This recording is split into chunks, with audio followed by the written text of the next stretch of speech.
Bismillahirrahmanirrahim. Assalamu alaikum guys. I am doing one numerical today. That is second order difference equation. क्योंकि class में हमारे पास practice का time ही था तो I thought of uploading a video. So the question is, I have taken it from your Gandolfo book, chapter number 5.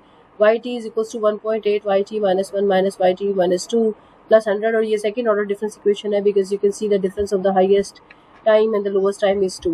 So what we'll do कि हम सबसे पहले इसको एक स्टैंडर्ड फॉर्मेट में कन्वर्ट करेंगे. So that is equals to yt minus 1.8 yt minus 1 plus yt minus 2 is equals to 100.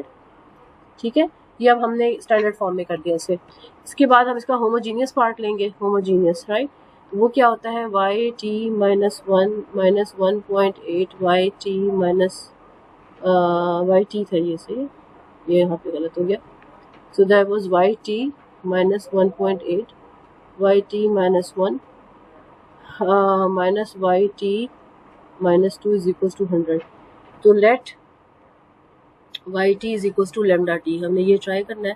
तो जब lambda t हम ट्राई करते हैं तो क्या सोल्यूशन आता है? हमारे पास आता है yt की वैल्यू आ गई lambda t, yt minus 1 की वैल्यू आ गई yt minus 1 की वैल्यू आ गई लेमडा की पावर t माइनस 1 और yt माइनस 2 की वैल्यू आ गई लेमडा की पावर t माइनस 2. ठीक है, अब मैं इसको इंसर्ट करूँगी वैल्यू. तो yt की जगह पे आएगा lambda t minus 1.8 lambda t minus 1 minus lambda t minus 2 is equal to 0. अब आपको जैसे क्लास से बताया था कि इसमें से lambda t minus 2 is the smallest number, तो वो फैक्टर आउट होगा. पहली टर्म से लेमडा स्क्वायर बचता है माइनस 1.8, लेमडा बचेगा माइनस 1 इक्वल्स टू 0. अब ये हमारी कैरेक्टरिस्टिक इक्वेशन है और हमने ये क्लास में किया था कि lambda square minus 1.8 lambda minus 1 is equals to 0. ठीक हो गया. तो अब ये जब हमारे पास इक्वेशन आ गई है तो हम इसे क्वाड्रेटिक फार्मूले से सॉल्व कर लेना है. तो आपके पास लेमडा 1 और लेमडा 2 की वैल्यूज क्या जाएंगी. इसमें देखो ए की वैल्यू है 1, बी की वैल्यू है माइनस 1.8 और सी की वैल्यू है माइनस 1. फार्मूला हमारे पास क्वाड्रेटिक का जो होता है लेमडा 1 लेमडा 2 वो होता है minus b to minus of minus 1.8 plus minus under the root 8 1.8 का माइनस 1.8 का स्क्वायर, बी का स्क्वायर होता है ना, इसके minus b plus minus b का स्क्वायर, तो माइनस 4 इंटू 1 इंटू सी की वैल्यू है माइनस 1.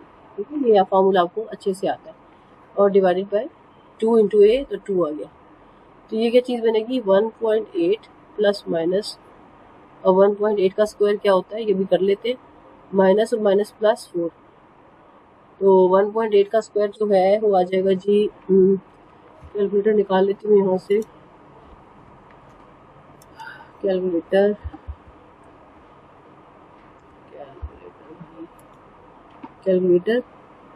1.8 multiplied by 1.8 equals 3.24.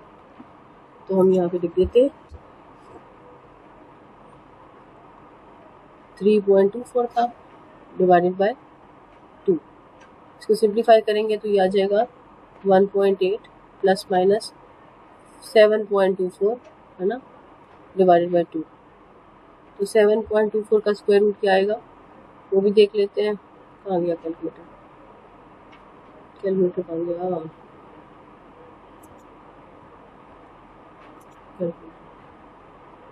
ये कैलकुलेटर. ठीक है, तो स्क्वायर रूट ऑफ, यहाँ पे स्क्वायर रूट है पड़ा हुआ नहीं, हाँ ये पड़ा है.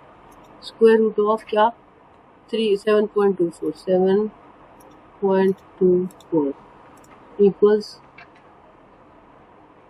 क्या है, स्क्वायर रूट ऑफ क्या है 2.69, जिसको 2.7 कह देते हैं ना.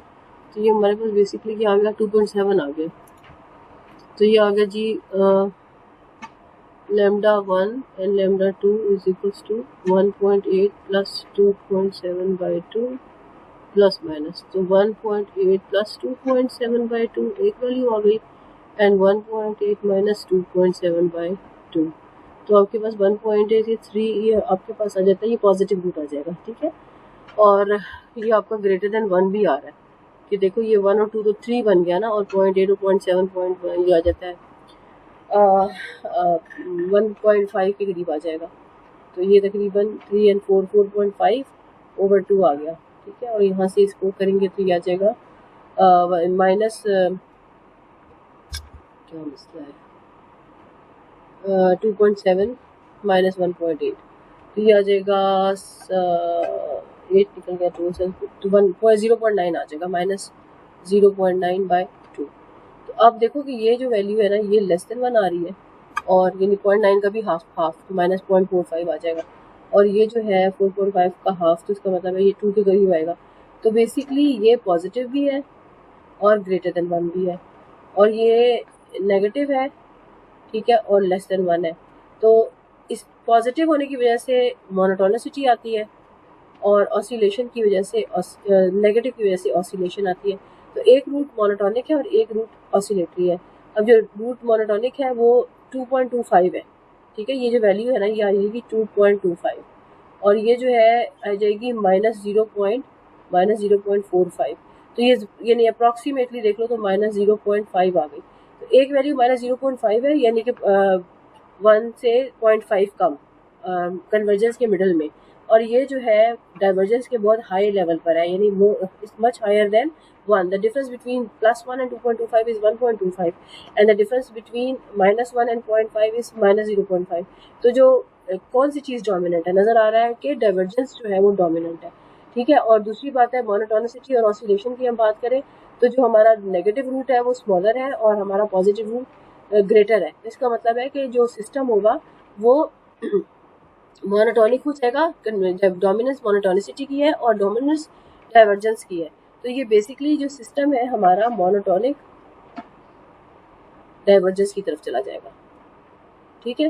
तो आपने ये रूट्स निकाल लिए, अब आप डेफिनेटाइज करना चाह रहे हो तो ये सपोज करो कि आपके पास yt = a1 λ1 पावर t होता है और a2 λ2 पावर t होता है। तो अब आपके पास a1 λ1 की वैल्यू 2.25 की पावर t आई हुई है, और a2 की वैल्यू तो हमको निकालनी है, और λ2 की वैल्यू जो है -0.5 की पावर t आई हुई है, ठीक है जी। और क्वेश्चन जो है ना वो मैं देख लेती हूँ उसमें उन्होंने क्या दिया था, इनिशियल कंडीशन दी हुई होगी, बाउंड्री कंडीशन कहते हैं इसे।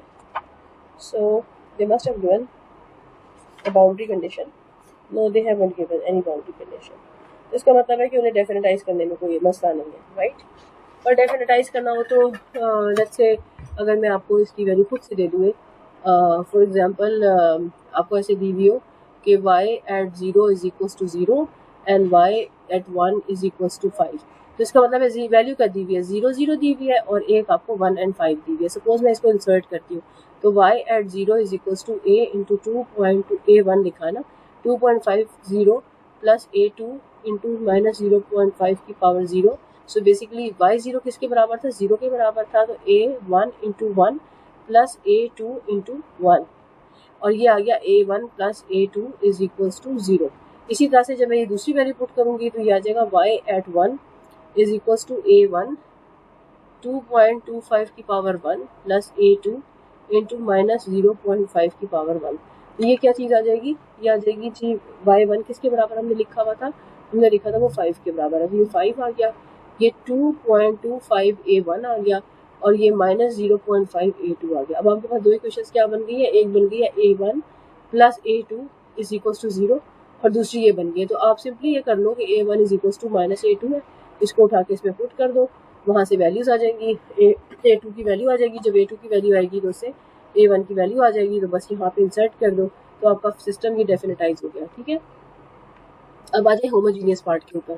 तो होमोजीनियस पार्ट में आपको पता है कि ये सामने इक्वेशन जो लिखी हुई है मैं इसी के सामने सॉल्व कर देती हूँ, कांस्टेंट है, तो आप ट्राई करोगे yt = म्यू, ठीक है, yt = म्यू, तो yt -1 भी म्यू होगा, yt -2 भी म्यू होगा, तो आप लिखोगे म्यू -1.8 म्यू प्लस म्यू =100, और यहाँ से आ जाएगा mu plus mu = 2 mu -1.8 mu =100, तो 2 - 1.0.2 म्यू =100, और mu =100 divided by 0.2 which =100 divide by 2 into 10, तो 2 5 are 10, और ये आ गया 500। तो ये सोल्यूशन आ गया। तो सोल्यूशन आ गया, तो आप इसको अब उस फॉर्म में लिख लो। आपकी जो डेफिनेटाइज सोल्यूशन आया वो 500 आया हुआ है, तो आपका YT आ गया इज इक्वल्स टू A1 क्या था 2.5 था ना, 2.5 power T plus A2 minus 0.5 power T plus 500। ठीक है, और अगर मैं सपोज करो इसकी वैल्यूज हमने निकाली और ये आ गया हमारे पास लेट्स से जो भी नंबर आ गया, तो उस नंबर के हिसाब से आप देख सकते हो कि इसका सोल्यूशन जो है ना वो क्या आएगा कि जो आपका YTG पर्टिकुलर सोल्यूशन जो है वो है 500, और जो आपका है वो मोनोटोनिक डाइवर्जेंट है, 0 पे 0 था ना, तो मोनोटोनिक डाइवर्जेंट ऐसे आएगा। ठीक है, तो ये सोल्यूशन हो गया।